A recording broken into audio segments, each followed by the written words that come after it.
Aloha Faithful, how are you guys all doing? It is Monday morning. Welcome to the Niner Faithful Radio Captain Reaction Show, where I watch the highlights of the previous game and we just take a look at them and see what we think going, just quick review. Obviously, not everybody's going to be in a great mood today. Obviously, we found out a little bit before game time that the 49ers will not be going to the playoffs no matter what happens because of the other teams winning.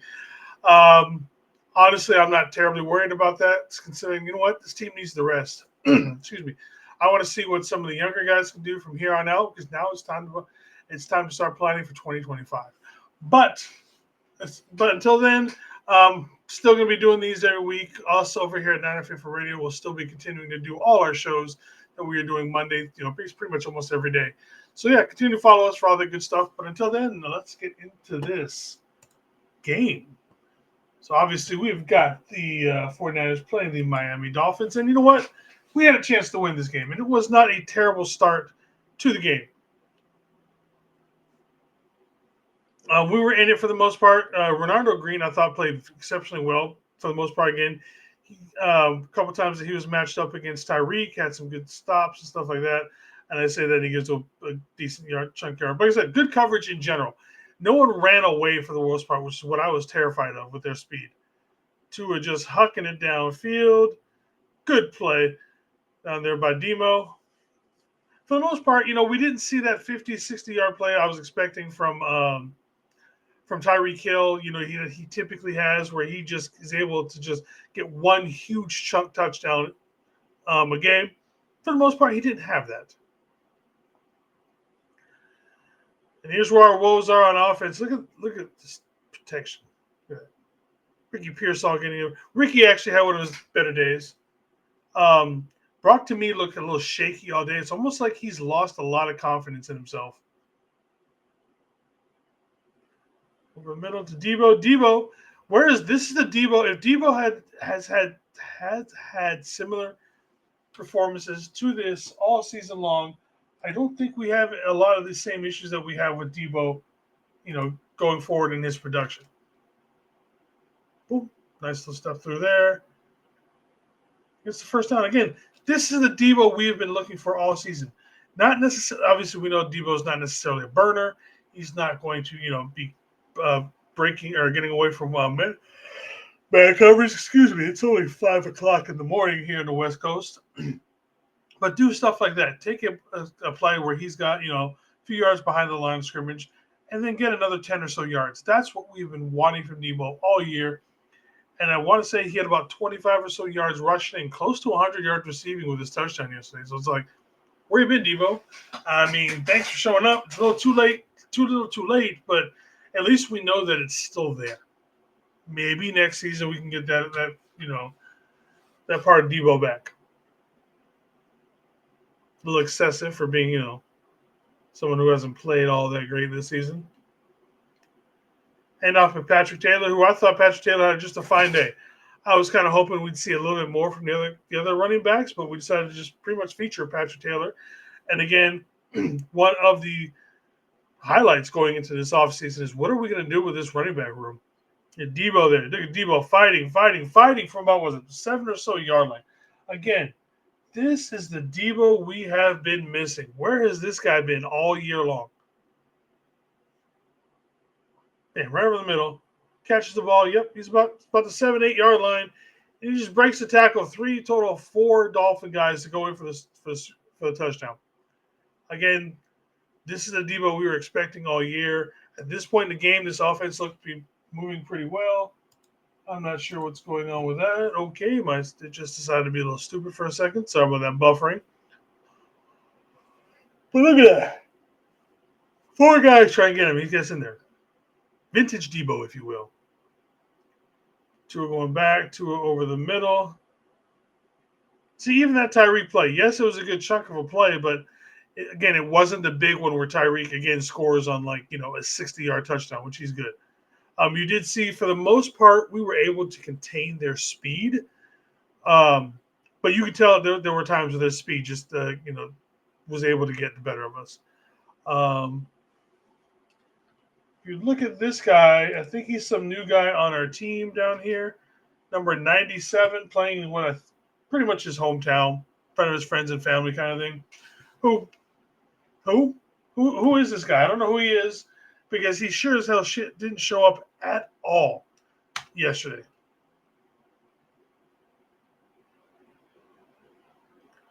I mean, that's cute. You get it on the double team and all, but I mean, like I said, other than a few plays like that, Nick Bosa was completely irrelevant yesterday. Again, 9:40 left to go in the second quarter. We are still up, still winning. I know a lot of people have actually given up on the game by now. Brock again running for his life. Offensive line needs a complete rebuild. I'm not going to say that. Excuse me. I won't stop that one.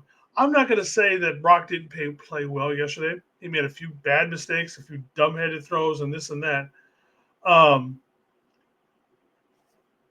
But for the most part, this offensive line is trash. You put damn near anybody out back there, and they are telling. Good to see Raheem Mostert, one of my favorite people in the NFL. No matter what team he plays for, I'm going to have, a soft spot for Raheem Mostert. He's just a good guy in general. I like everything that he stands for as a man. Again, it's good to see Raheem Mostert out there still being able to be productive. But yeah, back to the Purdy and the offensive line. This offensive line is just utterly, completely trash. There's nothing else you can do. Another great coverage by Green. As you can see, again, I don't have necessarily an issue with this. What else is he supposed to do? He could have. It would have been obviously better if he had taken the inside to this, take this away because I want to say there's a safety up over him. But look, he's literally right there. That ball cannot go anywhere else. He's literally an inch and a half from it. Just kind of get your hand in there. Other than that, not a bad game for the rookie in general. Like I said, that's not the worst thing in the world from Bernardo Green. I'm liking what I'm seeing of him and hope he continues to mature in the future. That play from Tyreek Hill is almost indefensible. I mean, they run that play so good, and he runs that route so effectively. We'll see. Like I said, there's not much we can do with that one. Obviously, I'd like to see Ward get a little bit more to the outside on that one, but like I said, Tyreek Hill, he just runs that so well.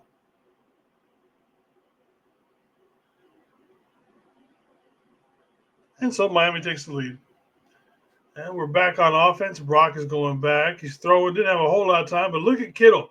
Kittle, can we have the last 3 or 4 games, or 2 or 3 games actually, we've started to focus Kittle more. Why did we not do that during the beginning of the season? Kittle makes results happen. Purdy rolling out, looking downfield. Look, John Jennings not the biggest today, but still productive as he usually is.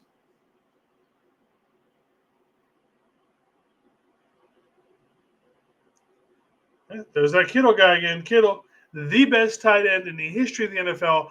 I'm going to be saying that now until the day he's actually inducted into the Hall of Fame. He's the best, without no doubt in my mind.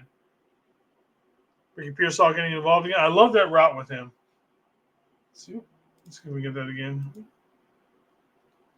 So we see Kittles again.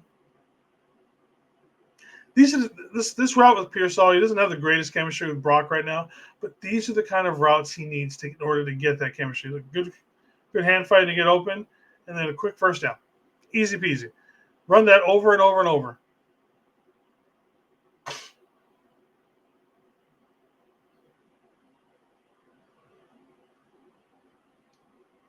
Could have, would have, should have touchdown on that one.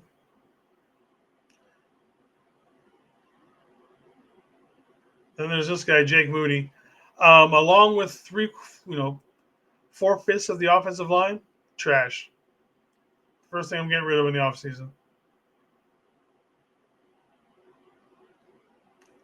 Good gang tackle by the defense. Oh, yeah. Everybody on it today, huh? I didn't think I was that tired. Oh, that's right. This is the end. This is the roughness call when he just jumped on him after the play.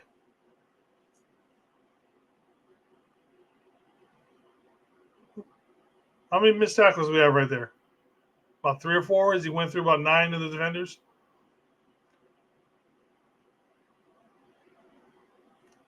Missed tackles and stuff, and just shooting ourselves in the foot has been the downfall of this defense all year round.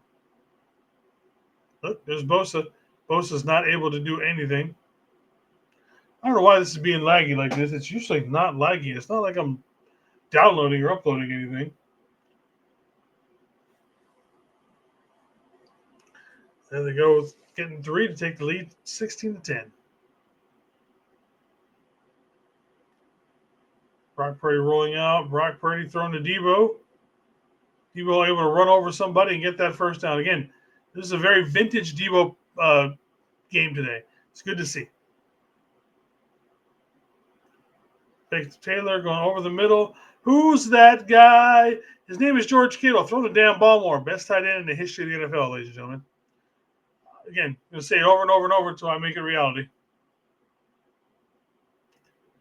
Brock running. Juice might have been able to do something with that, but again, offensive line, not giving him much to work with. And here's the reason why I think we should definitely be looking for a new kicker come next year. Sorry, Jake Moody. You're just not worth it, man. You're not it.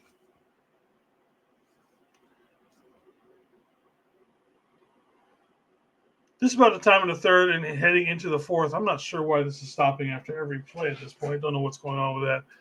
But this is where you start seeing that speed element from them start coming out more and more. Obviously, guys are starting to get tired. It's a close game where they've got the lead. You know, it just speed kills. I love that play design right there. Not much you can do. Where's that play design for us?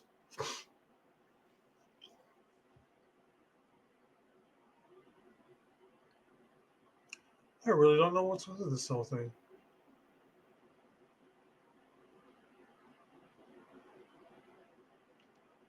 How many of you guys actually thought we were still in this game? Because honestly, at this point in the game, I wasn't sure if we were still in this game or not, just because we had so many mistakes that we just weren't.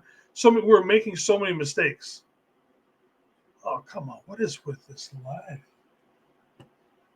Let's take it down a little bit. It's already down to 480. Can't get any lower.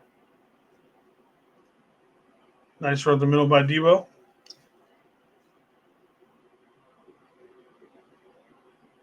Swing out to Debo. Again, Debo, where have you been, brother? You play like this. Had you played this, even a resemblance of this for this season, nobody really has an issue.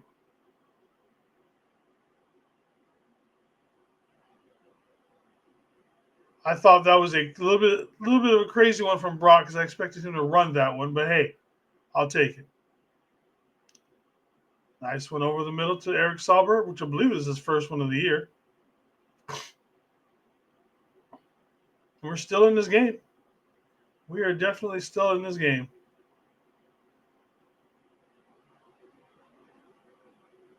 Nice one where he just releases right up the middle. Linebacker can't get there fast enough. It's about as simple as you can get.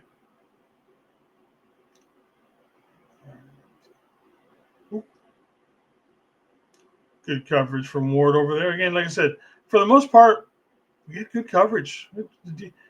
As usual, the offense was the problem. Look at Juszczyk getting involved in the offense with a big old play to get the first down.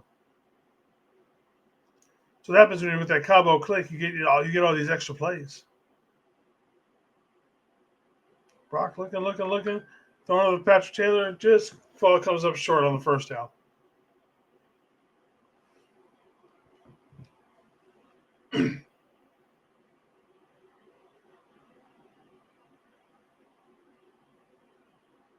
More missed tackles. More and more missed tackles over and over and over.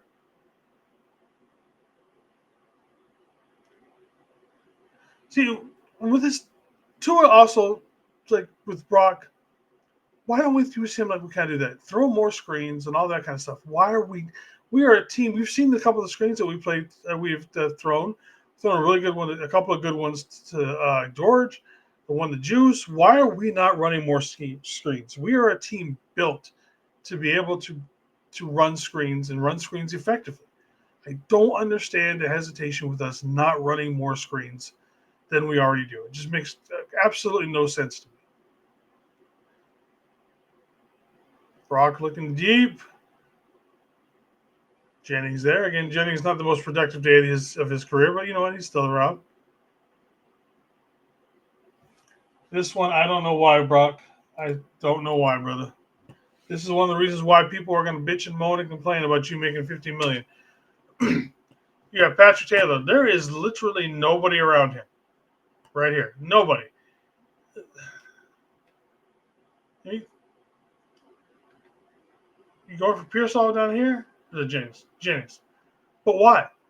I understand. I know David Lombardi talked about a layered pass and all that kind of stuff, but there is no reason. Let's get back to Silver. There's no reason that this man. You think Kittle is open down here? See, Kittle's he's sitting down his route. This ball could have easily gone to Kittle and there. Now that said, if you look, Brock's gonna get pushed up the middle. Boom. Offensive line, like I said, that was on both sides of that. The offensive line was shit on that play. Brock shouldn't have thrown that. It was the first down play. Obviously, that's going to seal the deal for the Miami Dolphins. Just like I said, to me, Brock looked almost uninspired today. Just the look in his face, didn't see much, excitement or any of that kind of stuff. So, excuse me. Again, how many missed tackles right there? Over and over and over and over.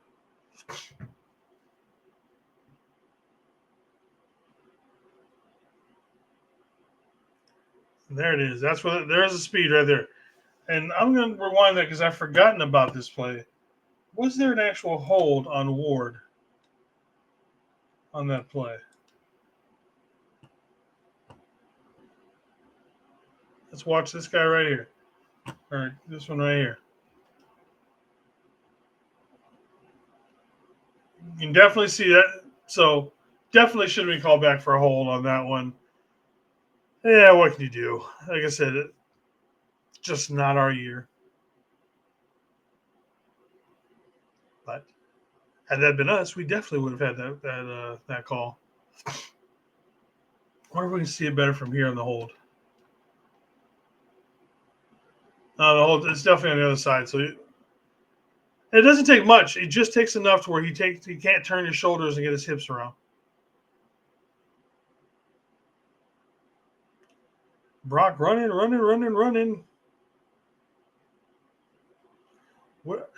Thankfully, up until then, that was the only missing part of my parlay that I did not hit on until then.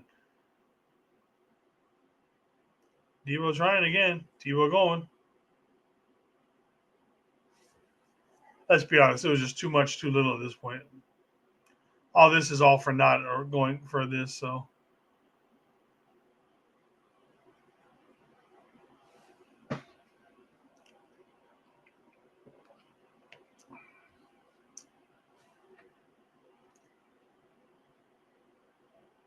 Bad throw.